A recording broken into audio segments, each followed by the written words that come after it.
Hello, and welcome to Hedgehog Storytime, where I read my weird original fiction. The following is part of the Edie Valley Project, linked to the playlist in the description below. Yes, you have to read them all. No, that is not a request. Today's story is pretty important for a couple of reasons. Number one is that it kind of establishes Doug as the main character for this arc. I mean, most of the other characters in Edie Valley have kind of had arcs at this point. I'd say the only ones really missing them are a couple people who just need some tacked on end revelations, and Nico, who hasn't really gotten a whole ton yet, but he'll be getting some spotlight this arc as well. But this arc is primarily about Doug, so I hope you're prepared for a lot of Doug. But this episode is also really important because I think it's kind of the culmination of what I feel like this arc is, you know? Like, it's just the most indicative episode of everything that I wanted this arc to be. And I named it very specifically for that reason. It's called Strange Town, named after a song. Now, I name a lot of my stories after songs or after lyrics to songs. For those of you who didn't know that, if a title of mine is particularly weird, odds are that if you Google the title, you'll find a song. And I'm usually a little more coy about that, but I think in this case, I wanted to be more straightforward because Strange Town as a song is also really emblematic of what I wanted this arc to be. So it's a good song, and you should check it out. So go look it up. But anyway, without further ado, here is Strange Town. I still can't believe we're really doing this. Doug was beyond disbelief at this point. He wouldn't describe this scenario as nightmarish. No, there wasn't enough existential dread and bees for that. But this felt exactly like one of those incredibly odd, off-the-wall, weird dreams that managed to fuck up your entire steez the morning after. Only problem was that he wouldn't be waking up from this one. Here he was, smack dab in the middle of a city collage in the void or wherever the hell other place they were, accompanied by a total bitch who wanted to set him up as a puppet king. First of all, there had to be at least several thousand candidates better suited for such a role than an off-his-ass batshit teenager. Second, it was remarkable just how utterly convinced she was that she would get away with it. Well, we are, Kay replied tersely, her eyes darting this way and that about the somewhat quiet streets. And didn't I tell you to keep your hood up? It's not like anyone's gonna look at me and think, there's our long-absent king, Doug said. I'm just a sad sack washout with bad hair. And yet, even before the words were fully out of his mouth, he couldn't help but suddenly notice just how many people were staring at him oddly as they passed.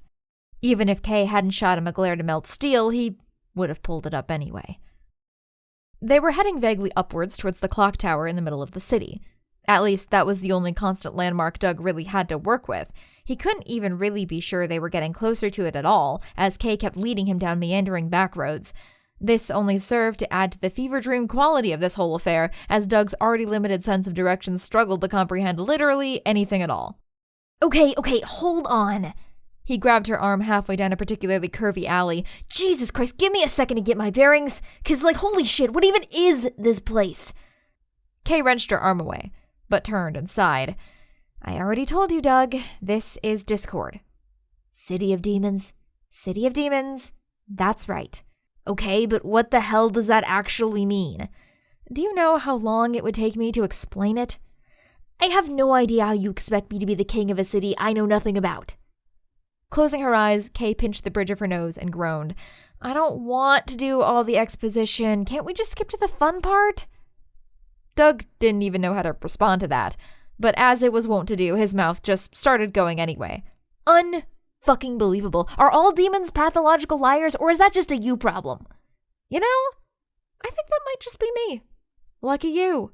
Oh, good, because I was worried I just gotten dropped right smack dab into the horrifyingly obtuse dimension, and let me tell you, I was about ready to piss myself.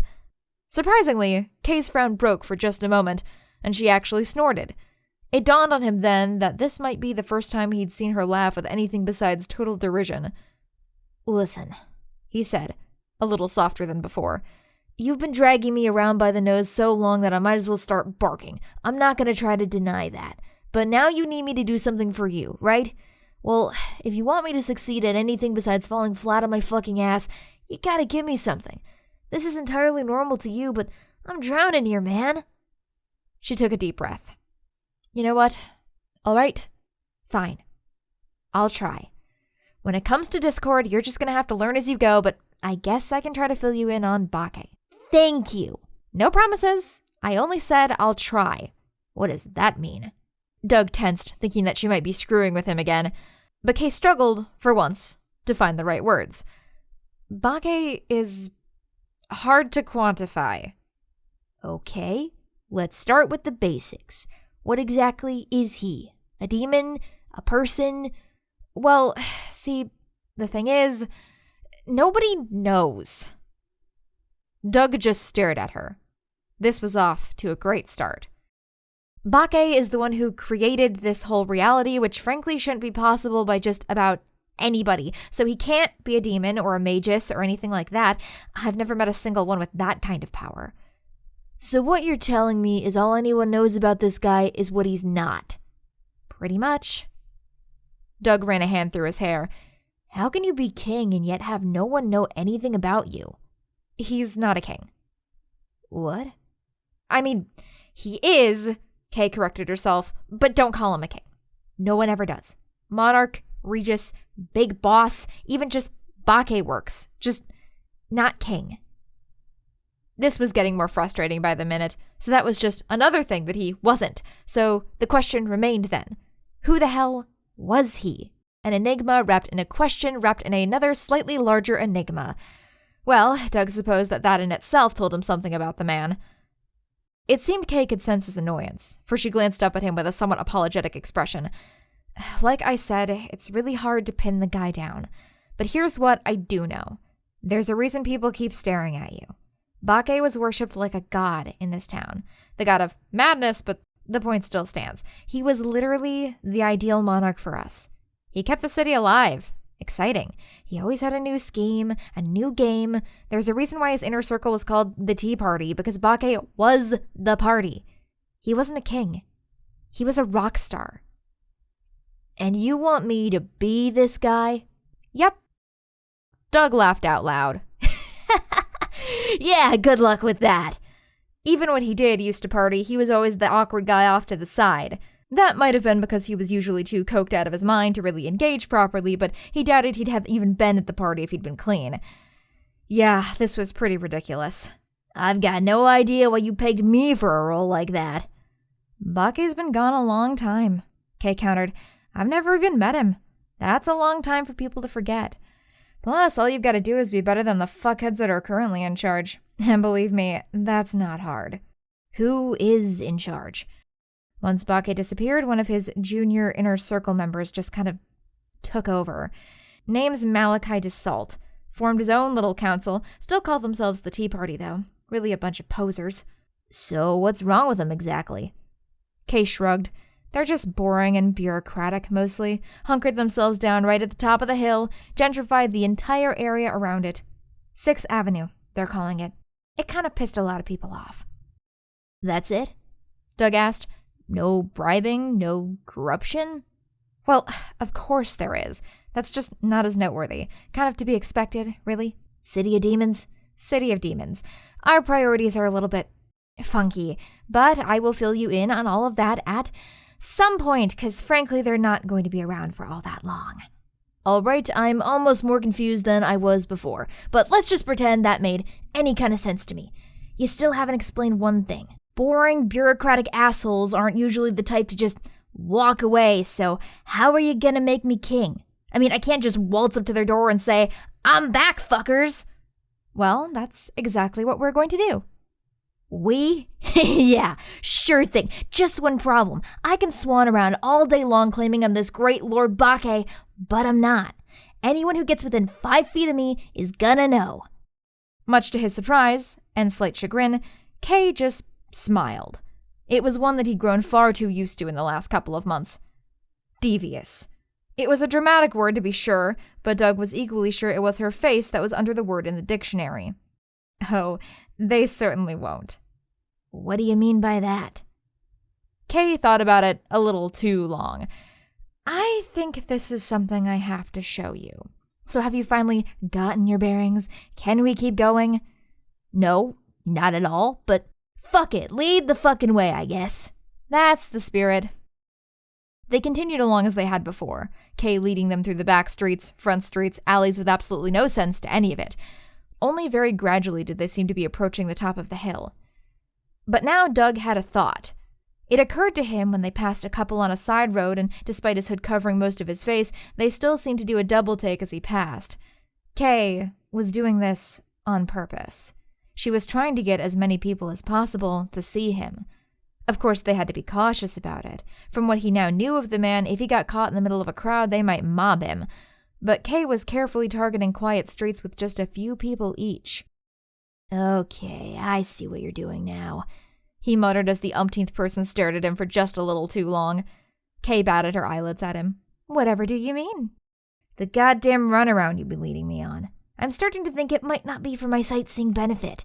Demons are terrible gossips, she smiled. The more people that think they might have maybe seen something, the less time before the whole city knows about it.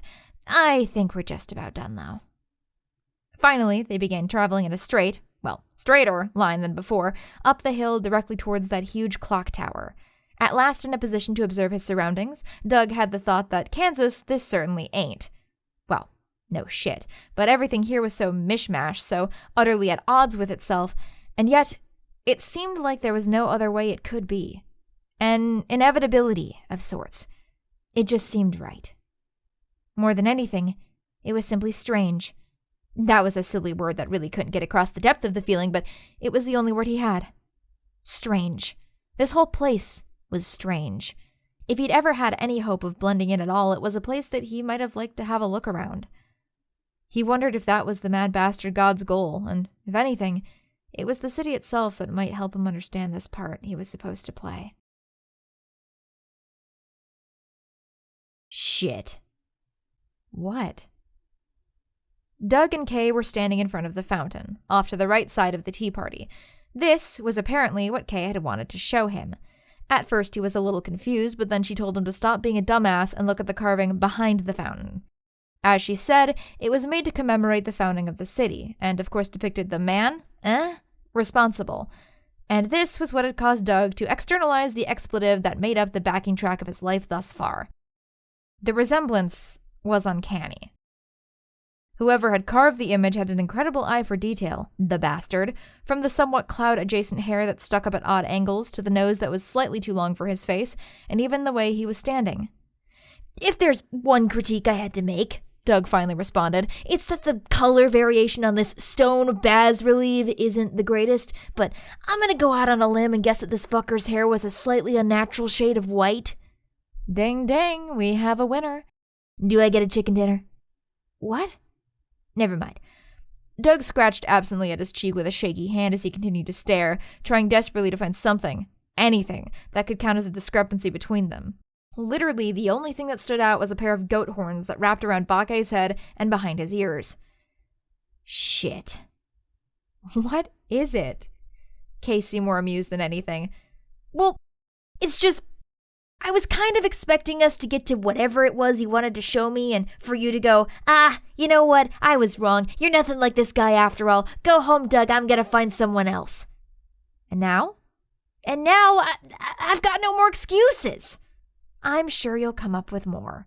Oh, absolutely. But right now, He gestured wildly to the carving. Shit! I think that was exactly what I said when I first found you. Your confidence in me is really helping the situation. Doug noted with annoyance that she seemed to be deriving a not insignificant amount of satisfaction from his panic. You can count on me anytime. He sighed, trying to calm his racing heart. His hands were shaking again. So, what happens now? He asked, his brain still working at 1,000,000 miles an hour to try and figure a way out of this. Well, I think we've given the city long enough to stew. Kay grinned. So, it's high time you made your grand entrance. Isn't there any way to stall just a little longer? Pausing dramatically, Kay stared at him for a second, narrowing her eyes in thought. There might be one thing. She stepped away from the fountain, and Doug followed gratefully behind. If you want to get a little more insight, we could always take a look at where he lived. And that is? Kay stopped walking and pointed upward. Following her finger, Doug's gaze traveled up and up and up, all the way to the darkened face of the clock tower. He lived in a clock? Kay nodded. What a nut job. Kay nodded again. You want to go in? She asked after Doug paused outside the large wooden doors at its base. What she didn't know was that to Doug's eyes, there were 3 new arrivals to their little party that were now standing beside those doors, staring at Doug with unreadable expressions, as if daring him to approach. He tried his best to ignore them. Can we? Oh, yeah, it's not locked. People go in there all the time, thinking they're going to find him hiding in there, or at least figure out where he went. Nobody looked twice. Okay, he said, facing the doors as Kay gestured for him to go first. Doug felt weird. This whole situation was weird. Not just because of the 4 women from various angles that were staring at him, but because here he was, about to attempt to hijack another person's entire persona. How would Bake have felt to know that some dickhead teenager was about to not only invade his house, but also his life? And how on earth was Doug possibly going to convince a whole city that he was this stuff of legends? He placed his hands against the rough wood. It felt oddly warm to the touch. It wasn't like he had much choice in the matter, was it?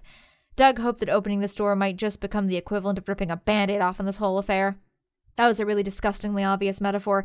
Doug bet that Bake was probably a master at them. Jesus Christ, Doug, get over it. It's just a fucking door. Well, here goes nothing, he sighed, and pushed.